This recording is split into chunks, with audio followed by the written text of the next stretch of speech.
Hello student, आज की इस वीडियो में क्लास 9 संस्कृत चैप्टर नंबर 4 जिसका नाम है सुक्ति मौक्तिकम। तो हम लोग इस चैप्टर के अभ्यास के प्रश्नों का उत्तर करेंगे। अभी से पहले हमने चैप्टर 1 से लेकर के 3 तक करा दिया है, जो आपको इस वीडियो के डिस्क्रिप्शन में उसका लिंक मिल जाएगा, या आपको आई बटन पर जाकर के चैप्टर 1 से लेकर के चैप्टर 3 तक के जितने भी आपके चैप्टर्स दिए गए हैं, उसके क्वेश्चन आंसर दिए गए हैं, उन सभी प्रश्नों का उत्तर हमने करा दिया है। तो आप लोग उसे जाकर के देख सकते हैं। अब चलिए आज के इस वीडियो को स्टार्ट करते हैं, और इस वीडियो में जितने भी क्वेश्चन हैं उन सभी को हिंदी मतलब के साथ क्वेश्चन का मतलब समझते हैं, क्वेश्चन का आंसर समझते हैं, क्या इसका उत्तर होगा। तो फर्स्ट क्वेश्चन कहता है एक पदेन उत्तरम लिखत, एक पद में उत्तर लिखें। कैसे लिखना है? फर्स्ट क्वेश्चन में पूछा गया है, फर्स्ट का क में पहला के क कहता है यहाँ पे वित्त छीन कीदृश भवति। इसका मतलब क्या हो गया कि धन से कमजोर व्यक्ति कैसा होता है। इसका उत्तर क्या बनेगा? अच्छीन, यानी कमजोर नहीं होता है।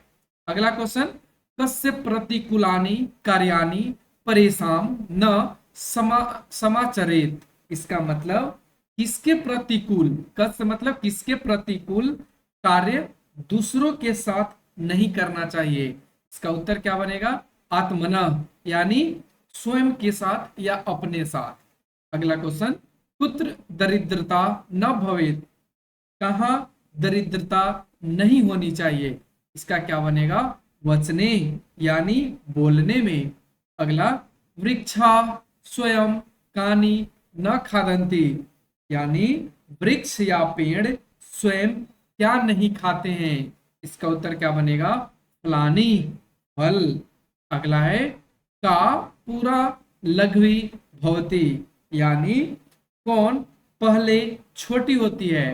इसका उत्तर क्या बनेगा? सज्जना नाम मैत्री, यानी अच्छे लोगों की मित्रता या अच्छे लोगों की संगति पहले छोटी होती है। अगला क्वेश्चन, अधोलिखित प्रश्नानाम उत्तराणी संस्कृत भाषया लिखत, यानी नीचे लिखे इन प्रश्नों का उत्तर संस्कृत भाषा में लिखें।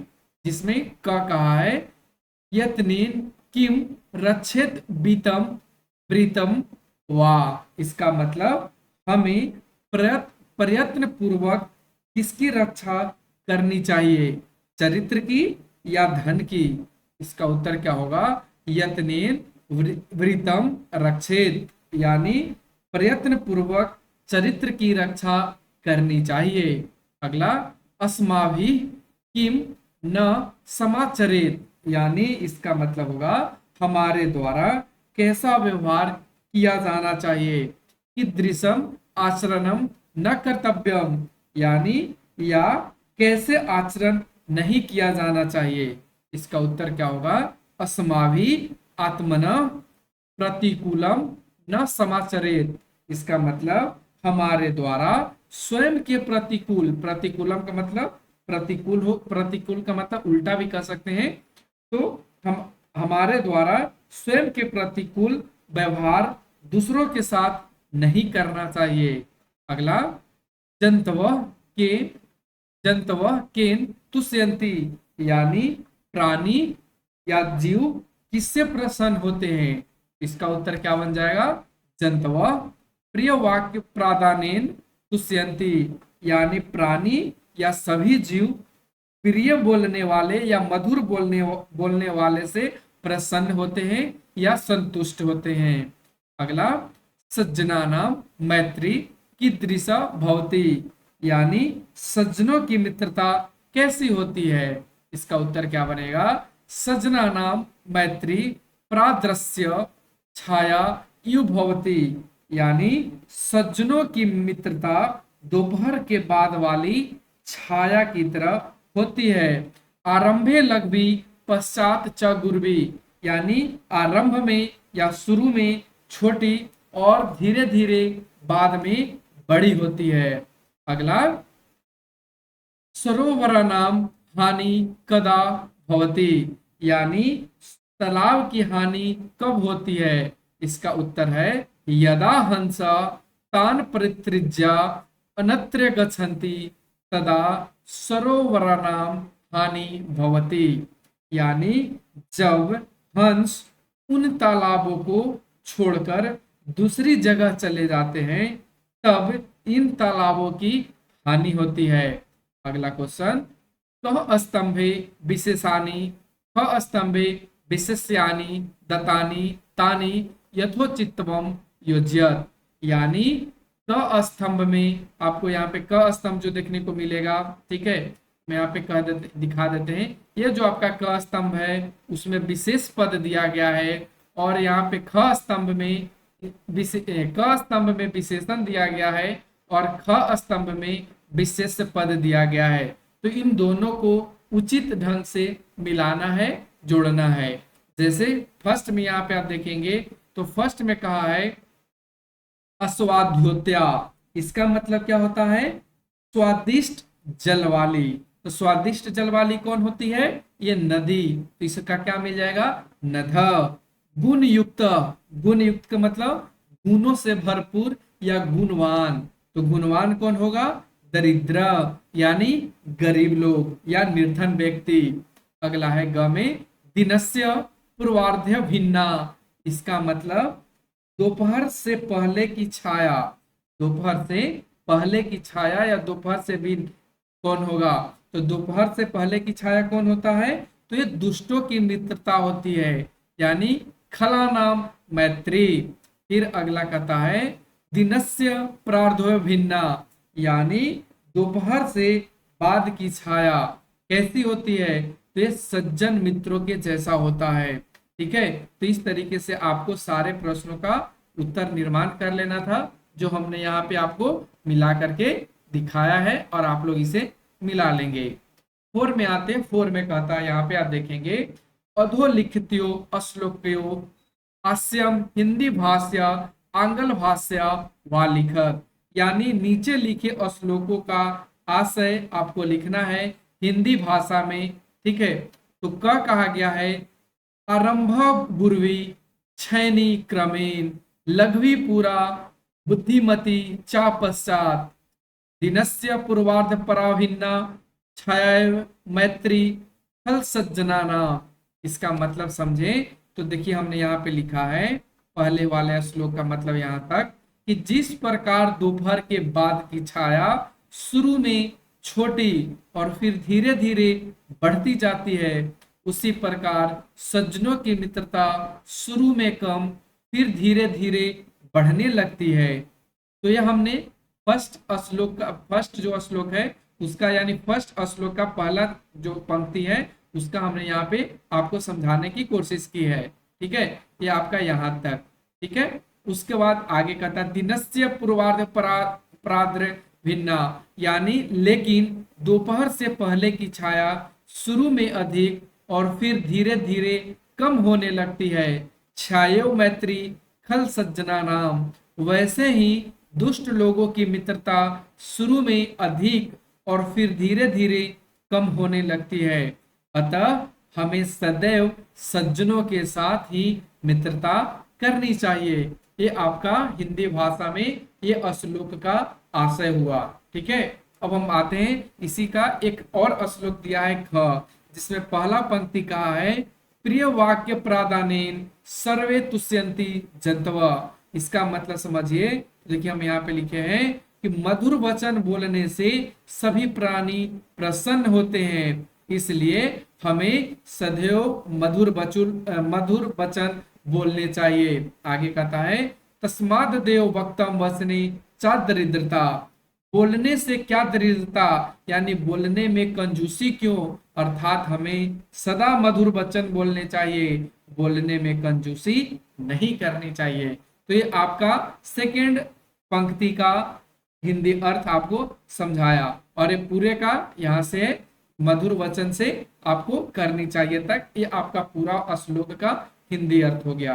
तो हम आगे बढ़ते हैं। आगे क्वेश्चन में कहा गया है अधोलिखित पदेभ्य भिन्न प्राकृतिकम पदम चित्वा लिखत, यानी नीचे लिखे पदों से भिन्न प्राकृतिक पद को चुन करके लिखें। जैसे कि फर्स्ट में यहाँ पे देखिए दिया है क में वक्तव्यम, कर्तव्यम, सर्वस्यम, हंतव्यम। तो इस सब का हिंदी मतलब अगर समझे तो वक्तव्यम का मतलब होता है बोलना चाहिए, कर्तव्यम का मतलब करना चाहिए। सर्वस्वम का मतलब क्या होगा, सब यानी सबों के लिए, ठीक है। फिर उसी तरीके से हंतव्यम यानी मारने वाला। तो इसका क्या सही आंसर बनेगा, तो देखिए यहाँ पे सब को हम देख पा रहे हैं कि ये क्रियापद है, ठीक है। सिर्फ सर्वस्वम यानी सबको छोड़कर, तो सब कुछ इसका आंसर बन जाएगा यानी सर्वस्वम। अगला क्वेश्चन, यत्नेन वचने प्रिय वाक्य प्रदानेन मरालेन। तो यत्नेन का मतलब क्या होता है, यत्नेन का मतलब होता है, यत्नेन का मतलब होता है प्रयत्न पूर्वक या ध्यान पूर्वक कर सकते हैं। वचने का मतलब वाणी में, उसके बाद प्रिय वाक्य प्रदानेन यानी मधुर वाणी बोलने से, मरालेन के मतलब हंस से। तो आप सभी को देख पा रहे हैं, तो इसमें आप सभी को देखेंगे तो ये आपका वचने जो है वो सप्तमी विभक्ति है। तो यहाँ पे सप्तमी विभक्ति अलग हो जाएगा और बाकी का विभक्ति एक साथ हो जाएगा। फिर उसी तरीके से सूर्यताम, औदार्यताम, धनवताम, क्षम्यताम। सूर्यताम का मतलब क्या होगा, सुनिए। फिर उसके बाद अवर्ध्यताम का मतलब हो जाता है धारण कीजिए। धनवताम का मतलब धनवान, धनवान लोग या धनवान। क्षम्यताम का मतलब होता है क्षमा कीजिए। तो हम यहाँ पे देख रहे हैं सूर्यताम, प्रबोधताम और ये जो क्षम्यताम है ये तीनों क्रियापद है, लेकिन आपका जो धनवताम है ये आपका क्रियापद नहीं है, तो इसलिए धनवताम इसका भिन्न प्राकृतिक पद हो गया। अगला है जंतव यानी प्राणी, नद नदी, विभूत्य, विभूत्य का मतलब विभूति वाले लोग, परित चारों ओर।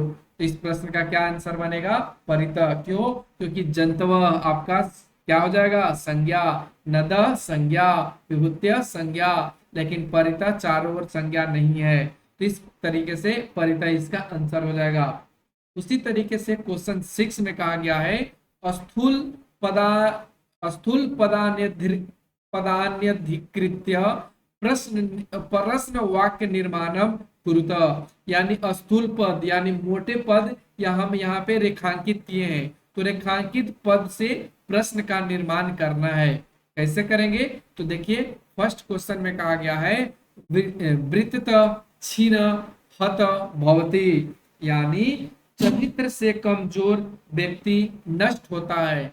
चरित्र से कमजोर व्यक्ति नष्ट होता है, यानी किससे, किससे नष्ट होता है, तो किससे का क्या मतलब होता है, कस्मात। तो किससे, वृद्धता की जगह पे हमने क्या लिख दिया, कस्मात, और प्रश्न का निर्माण किया कि किससे, ठीक है, किससे व्यक्ति की, किससे व्यक्ति की चरित्र, किससे व्यक्ति नष्ट होता है, किससे व्यक्ति नष्ट होता है या कमजोर व्यक्ति नष्ट होता है।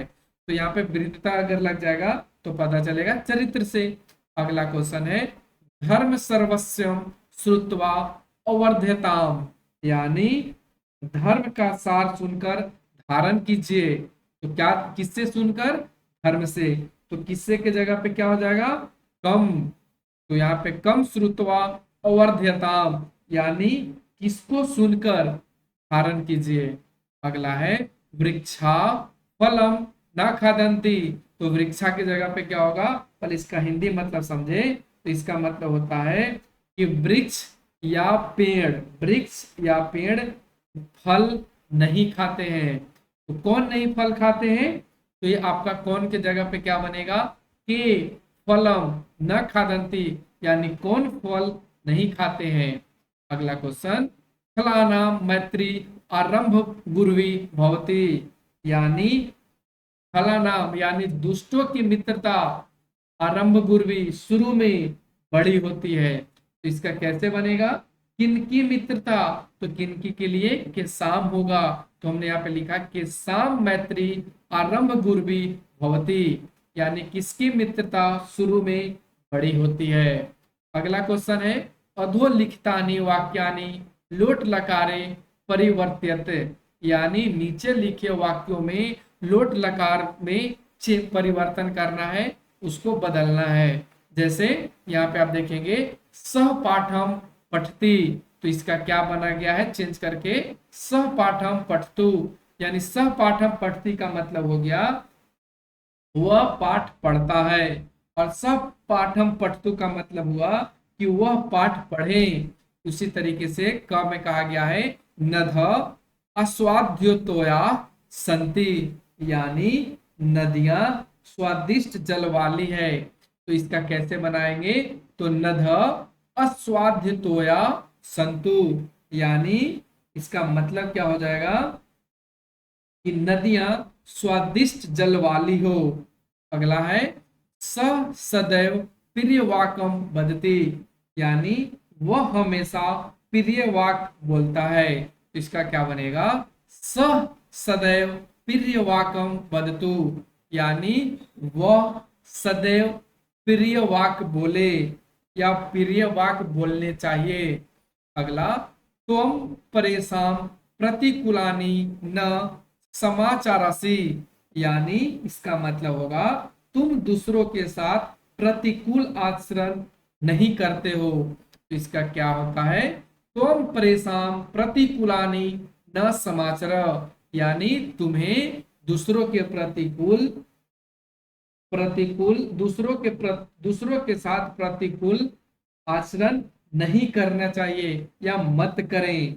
अगला है ते वृत्तम यत्नेन संरक्षति, यानी वे प्रयत्न पूर्वक चरित्र की रक्षा करते हैं। इसका क्या बनेगा, ते वृत्तम यत्नेन संरक्षतु, यानी उन्हें या वे चरित्र प्रयत्न पूर्वक चरित्र की रक्षा करें। अगला अहम परोपकार्य कार्यम करो कार्य करोमी, यानी मैं दूसरों के लिए भलाई का कार्य करता हूं या परोपकार्य का कार्य करता हूं। इसका क्या बनेगा, अहम परोपकार्य कार्यम करवानी, यानी मैं दूसरों के प्रति भलाई का कार्य करूं। तो इस तरीके से हमने 1 से लेकर के 7 तक जितने प्रश्न थे उन सभी प्रश्नों का उत्तर किया। तो आप लोगों को ये वीडियो कैसा लगा, कोई प्रश्न में डाउट होता है तो आप कमेंट सेक्शन के माध्यम से अवश्य पूछें। Thanks for watching, take care, bye bye. फिर मिलते हैं अगले चैप्टर अगले कंटेंट के साथ।